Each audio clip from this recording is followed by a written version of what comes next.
I think maybe even Dirty Jersey Rat. Dirty Jersey. Yay! I love that song. So, yeah, I saw that. Gino was a guest over with Bob today, which it actually woke me up. I was taking a nap, and then I heard all the yelling. His yelling literally woke me up. It's weird. Whew. Gino, very hurt. He's still very hurt. And I can't take responsibility for all of it, although I do take the blame, you know. It's my fault. Everything that goes wrong in his life, I guess going forward, will be my fault.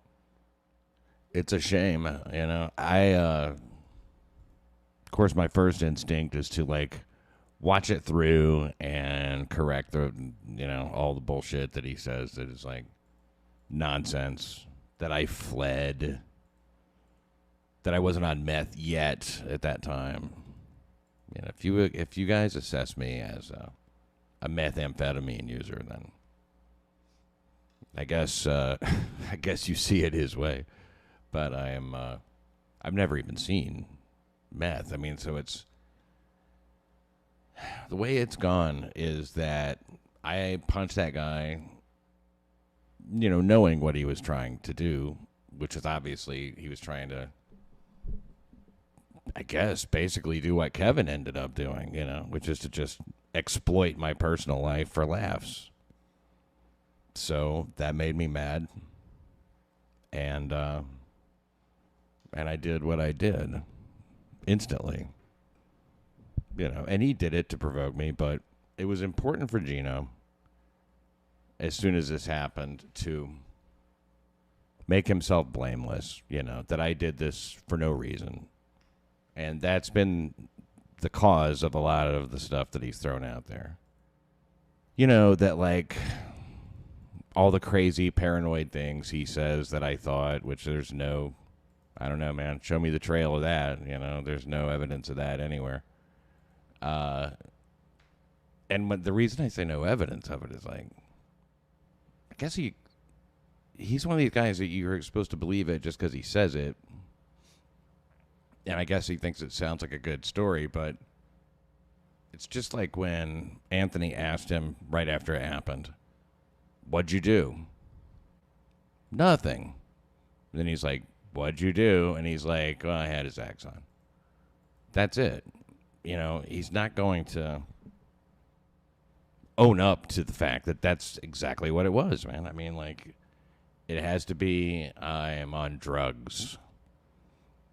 Because if there's a reason I punched him, that means that people might go, okay, I could see that.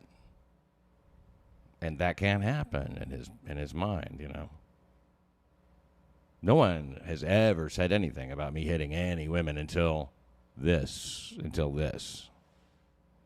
And, you know, frankly, I punched the guy, but I went through all the fucking legal shit that I was supposed to.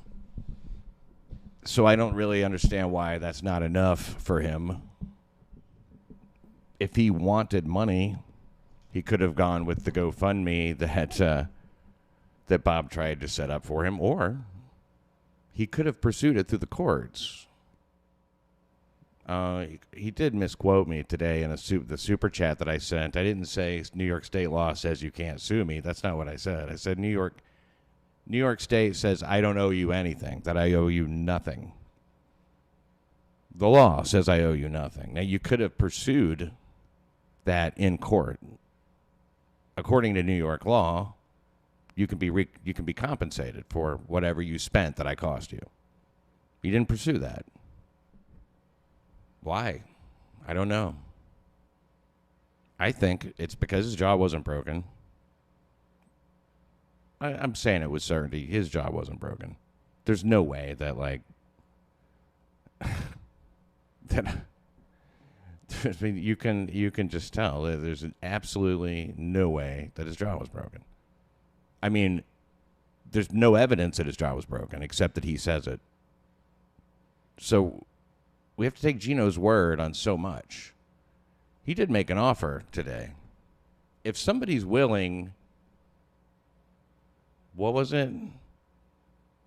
to bet $5,000 on whether or not he has pre-op x-rays. I know he has pre-op x-rays. Nobody's questioning whether or not he has pre-op x-rays. No one questions that at all. Of course he has them. He's just never shown them. Well, there's a reason. There's a reason. He's had plenty of time to show them. He's never showed them. Because they won't show the damage that he claims. It's also transparent to me.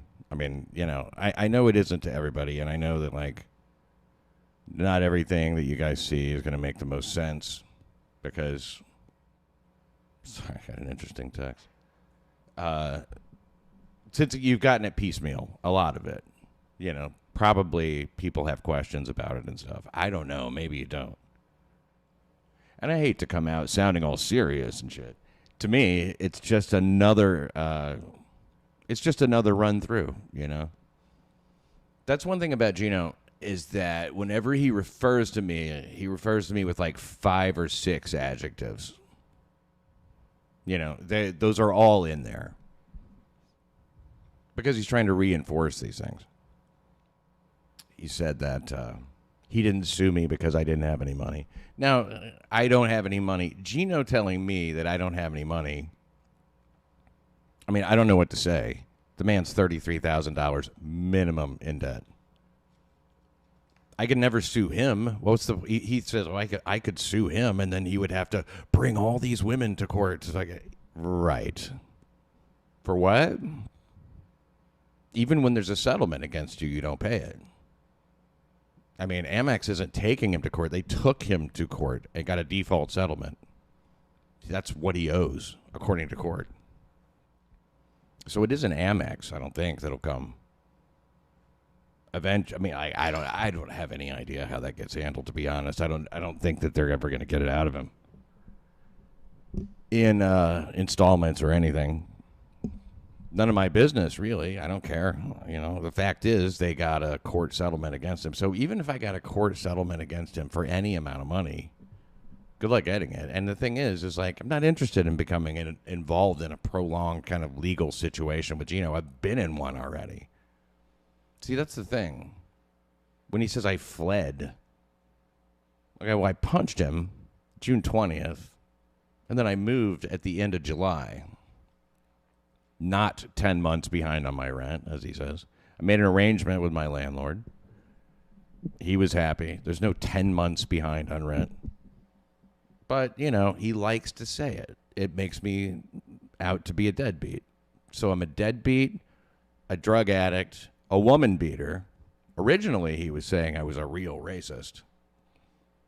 That I'm a coward and I fled. That I won't take accountability. I don't know how you define accountability. To me, driving 1,300 miles back to turn myself in, you know, I traveled that over and over again to go to court. So, yeah, that's accountable. It's not fleeing at all. It's not. I moved. After I moved, he files charges. Why wait? I hear nothing about it until, like, I don't know, September, October. So, as far as I was concerned, there were no charges until then. As soon as I find out that there are, I come back and go to court with a lawyer. I turn myself in. Why would I flee if I'm turning myself in? Why? So that doesn't make sense. If I'm not accountable, why do I turn myself in? Why do I make every single court appearance? And there were many. There were like 6, 7, 8. I don't know. There were a lot. By the time it was over, it was a pain. It was a real pain. Then after that, can't talk about it. I can't demean him. I can't say things in a demeaning way, I'm told by the judge. And meanwhile, he never started. Anonymous, $3. Do you believe it was wrong to assault Gino? I believe it was illegal to assault Gino. Hope that's good enough for you. And I faced up to the legality of that, because we don't live in a world of right and wrong. We live in a world of legal and illegal. They don't prosecute things because they're wrong. They prosecute things because they're illegal. And I do believe that it was unlawful. But technically, I didn't assault Gino. Letter of the law, I second-degree harassed Gino. So, I mean, you're even off on the charge. And I'm not trying to be mealy-mouthed or whatever, like tiptoe around it or tell some kind of story or something. We all know what happened. I'm just making a point, you know, that I understand there's an implication to what you're saying, and that's that I should find it to be wrong. Right? I would imagine that sort of a question, because I think everybody understands most of the circumstances surrounding the punch. Would you do it again for $2? Stone $2K. No, I would not. And I don't think that I'm not taking that as a definite offer or anything like that. But no, I would not. I wouldn't do it again. But I don't regret it. Because I mean, like, what's the point of having regrets? I mean, I guess I would do it. I guess I might have done it. I mean, like, in a hypothetical world, of course. I might have spoken too quickly, because I like where I've landed a lot. And I did not like what was going on in New York all that much. I loved doing the compound shows, the shows at the studio.